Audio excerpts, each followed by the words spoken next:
Cześć biegacze trailowi! Witam Was w kolejnym odcinku naszej serii poświęconej doborowi odpowiedniego obuwia do biegów górskich i trailowych. Tym razem skupimy się na butach o przeznaczeniu treningowym. Dzisiaj omówimy, jak odpowiednio do naszych wymagań dobrać odpowiednie modele trailowe od marki Hoka, które są idealne na różne rodzaje treningów i nawierzchnię.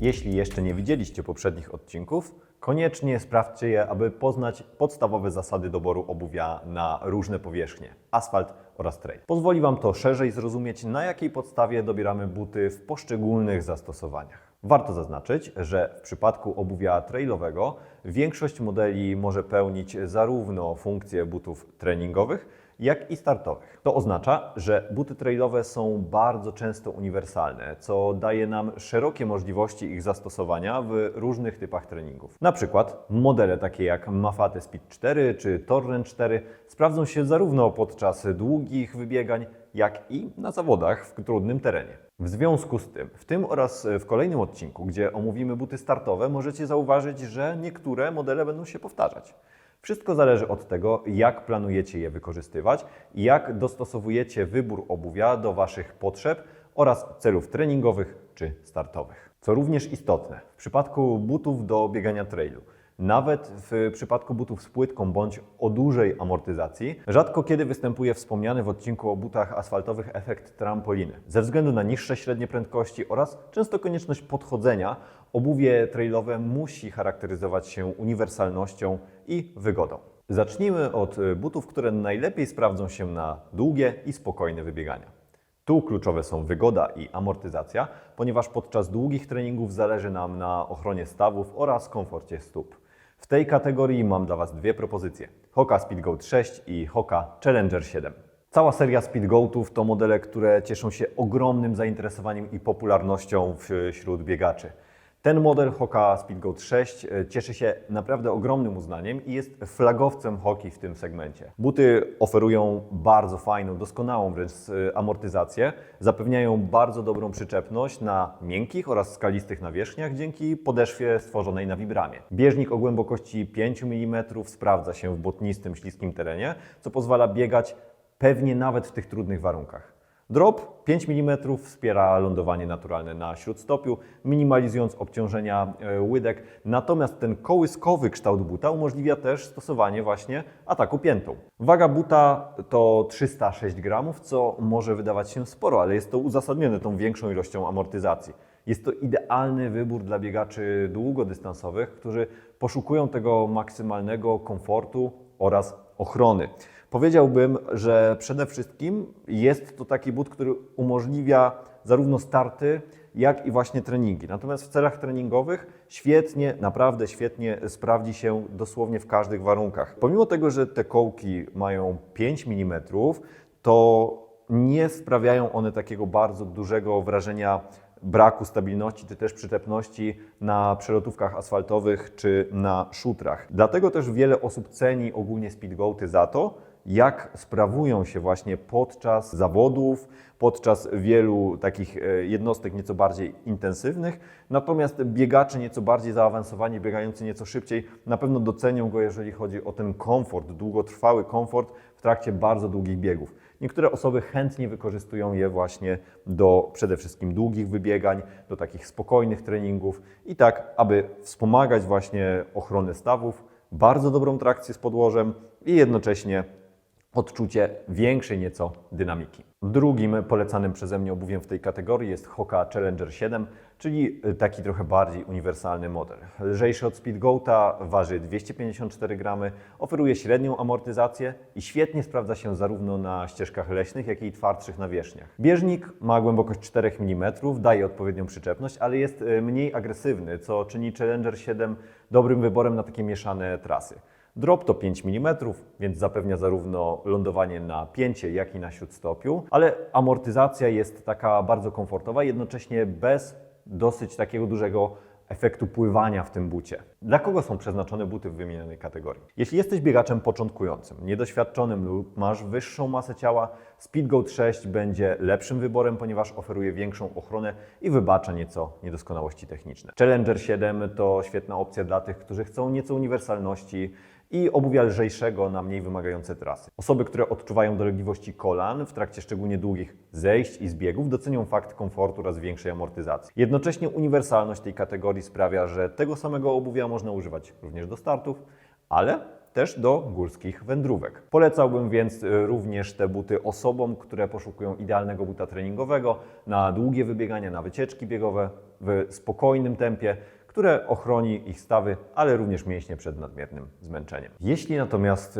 szukasz obuwia do tych krótszych, ale szybszych jednostek w terenie, gdzie liczy się responsywność, stabilność i przyczepność, polecałbym Wam 3 inne modele, czyli Hoka Mafate Speed 4, Hoka Torrent 4 i Tecton X3. Personalnie muszę powiedzieć, że uwielbiam Mafate Speed 4. Jest to chyba najbardziej uniwersalny but w ofercie trailowej Hoki, który sprawdzi się zarówno na długich, ale i szybszych jednostkach treningowych. But, w którym przebiegłem chyba największą swoją ilość spokojnych treningowych kilometrów. Zdarzyło mi się nawet w nim raz wystartować podczas biegu na 25 km w Snowdonie. Dzięki podeszwie zbudowanej na Vibramie oraz bieżnikowi o głębokości 5 mm świetnie sprawdza się w błotnistym i technicznym terenie. Dodatkowo ta podeszwa nie jest płaska, ale ma takie jeszcze dodatkowe wyżłobione wypustki, co zwiększa przyczepność w błotnistych warunkach. I mimo dużej amortyzacji Mafate Speed 4 zapewnia świetną stabilność i responsywność, co czyni go idealnym dla biegaczy, którzy poszukują wszechstronnego obuwia. Waga to 316 gramów. Jest to dosyć sporo dla niektórych, ale jednocześnie uwierzcie mi, że dynamika oraz komfort tych butów sprawia, że nie czuć totalnie tej wagi. Jednocześnie, co jest bardzo istotne, w porównaniu do Speedgoatów na przykład, ta podeszwa wydaje się nieco bardziej twarda, jest ona nieco bardziej sztywna, więc biegając w terenie bardzo zróżnicowanym, jeżeli tym bardziej zmagamy się na przykład z niestabilnością stawu skokowego czy z niestabilnością stawu kolanowego, będzie on znacznie bezpieczniejszy pod kątem właśnie tych mocno zróżnicowanych tras. Jednocześnie nawet przebieganie w nim po asfalcie nie powoduje żadnego efektu dyskomfortu, nie powoduje tego, że czujemy to charakterystyczne uciekanie stopy. Te kołki naprawdę w tym nie przeszkadzają. I jest to but też, muszę powiedzieć, bardzo wytrzymały. W obecnym modelu, który trzymam w ręce, przebiegłem na ten moment w ogromnie różnych warunkach chyba 500 km, 500 bądź 600 km i nadal spełnia on swoje właściwości. Jest super dynamiczny, jest jednocześnie komfortowy, amortyzujący, więc zawsze ja zabieram go akurat na spokojne bieganie, ale niektórzy skorzystają też właśnie z treningu w takim szybkim tempie, na przykład biegów ciągłych. Kolejnym modelem jest Hoka Torrent 4. Jest to nieco lżejszy, bardziej dynamiczny but ważący 264 gramy. Posiada podeszwę z nieco bardziej agresywnym bieżnikiem, który świetnie trzyma się takiego błotnistego i miękkiego terenu. Dobrze radzi sobie na twardszych ścieżkach, jednak powiedziałbym, że ze względu na głębokość tych kołków czasami może on sprawiać dyskomfort przede wszystkim przy takich przelotówkach asfaltowych. Drop to 5 mm i jak widzicie, konstrukcja tego buta jest nieco mniej zabudowana niż wspomniane przeze mnie wcześniej obuwie, co czyni go właśnie tym bardzo dobrym, fajnym wyborem na treningi w terenie miękkim.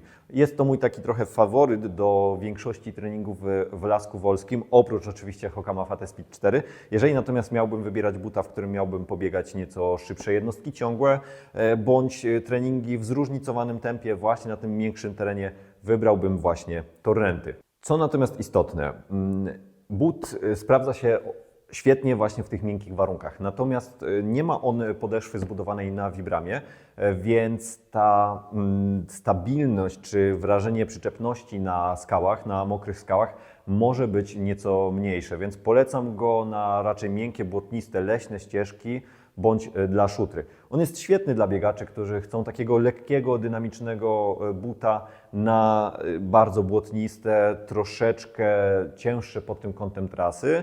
Natomiast zdecydowanie polecałbym wybranie Speedgoatów, na przykład w momencie, w którym chcecie nieco większej wszechstronności. On też zapewnia bardzo responsywny kontakt z podłożem, dlatego też dla osób, które zmagają się z taką niestabilnością stawów skokowych czy też stawów kolanowych, może on przyczyniać się do poprawy właśnie tej propriocepcji i dzięki temu zmniejszenia ryzyka urazów. Dlatego takim osobom serdecznie bym go polecał. Trzeba się tylko nieco przyzwyczaić do tej cieńszej podeszwy niż w pozostałym obuwiu, więc jest on trochę wymagający pod tym kątem od pozostałych butów treningowych. I kolejnym modelem, który jest następcą modelu startowego, w którym przebiegłem ogromną liczbę kilometrów, bo chyba łącznie też około 2000, jest Tecton X3. Jak widzicie, był już przeze mnie wykorzystywany na startach czy też treningach, ostatnio na Majorce.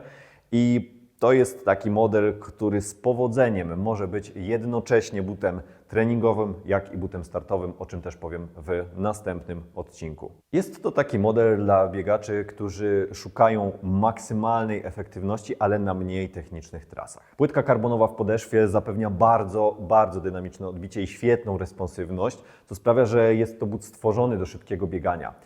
Bieżnik natomiast jest o głębokości 4 mm. To daje wystarczającą przyczepność na większości podłoża, szczególnie na twardym i skalistym podłożu. Jednakże w warunkach nieco bardziej błotnistych raczej wybrałbym Torrent X4. Co jest bardzo istotne, ze względu na obecność tej płytki karbonowej w bucie, jest on dosyć wymagający pod kątem stopy, ponieważ czuć w nim rzeczywiście zaangażowanie całego tego tylnego łańcuchu odbicia, co sprawia, że trzeba być do niego naprawdę dobrze przygotowanym. Ze względu na to, że podeszwa jest zbudowana na vibramie, bardzo dobrze trzyma się on takiego nieco bardziej mokrego terenu i twardego terenu. Dodatkowo jednak muszę zaznaczyć, że pianka, która jest zastosowana w podeszwie tego buta, jest bardziej miękka niż to było w przypadku jego poprzednika, czyli Tecton X2. Dlatego jest on wyborem raczej na te równe i twardsze ścieżki niż na błotnisty i nierówny teren. Polecałbym go zaawansowanym biegaczom, którzy szukają lekkości i dynamiki na treningi w takim szybkim, startowym tempie, na których również mogą zdarzyć się płaskie bądź asfaltowe fragmenty. Zdradzę Wam jednak, że w butach tej kategorii, którą teraz omawialiśmy, osobiście wykonuję większą część treningów, nawet jeżeli są to dłuższe jednostki. Dlaczego? Preferuję to odczucie kontroli oraz dynamiki pod stopą. Biegam również już paręnaście dobrych lat, dlatego lepiej czuję się w modelach zapewniających mi maksymalny komfort kontaktu stopy z podłożem. Co wybrać w zależności od terenu i warunków? Na miękki i błotnisty teren wybrałbym buty z głębokim bieżnikiem. Mafate Speed 4, Speedgoat 6 i Torrent 4 oferują doskonałą przyczepność i stabilność na takich błotnistych odcinkach. Sprawdziłem obuwie na trudnych szlakach Beskidu Wyspowego i w Lasku Wolskim i szczerze powiem Wam, wszystkie tutaj bardzo dobrze spełniają swoją rolę. Natomiast na twardy i skalisty teren starałbym na amortyzację, responsywność, ale wypustki bieżnika nie muszą być bardzo głębokie. Warto również wybrać tą podeszwę na vibramie, która spowoduje, że nawet śliska skała będzie bardzo dobrze przyczepna w tych butach. Tecton X3, Challenger 7 będą dobrym wyborem. Ze względu na obecność płytki karbonowej, Tecton X3 dodatkowo sprawdzi się na szybkich, mniej technicznych odcinkach. Tak jak jednak wspomniałem wcześniej, według mnie uniwersalność Mafate Speed 4 czy dla niektórych biegaczy Speedgoatów 6 sprawiają, że są to dobre wybory na każde warunki. Jeżeli chodzi o biegaczy początkujących, niedoświadczonych lub o wyższej masie ciała, tutaj wybrałbym właśnie Speedgoat 6 lub Challenger 7. Oba modele oferują dużą motoryzację i stabilność, zmniejszając ryzyko kontuzji i zmęczenia mięśni. Biegacze sprawdzający się na krótszych dystansach lub bardziej technicznym terenie powinni wybrać Torrent 4 bądź Mafate Speed 4. Zapewniają przyczepność, kontrolę, a jednocześnie są responsywne i stabilne. Biegający głównie na miękkich nawierzchniach i często po błocie powinni postawić na Mafate Speed 4 lub Speedgoat 6, ale także Torrent 4.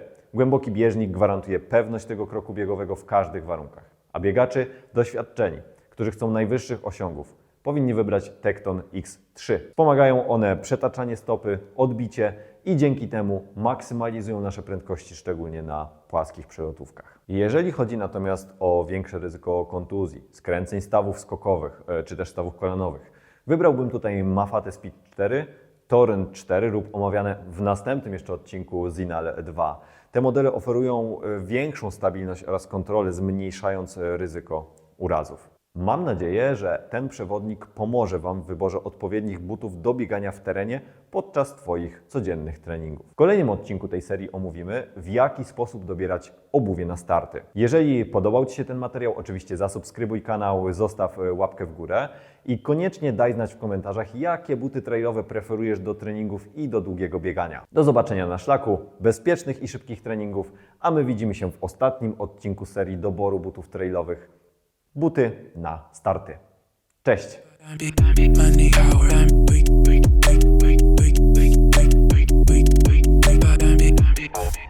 I'm right big, big, big.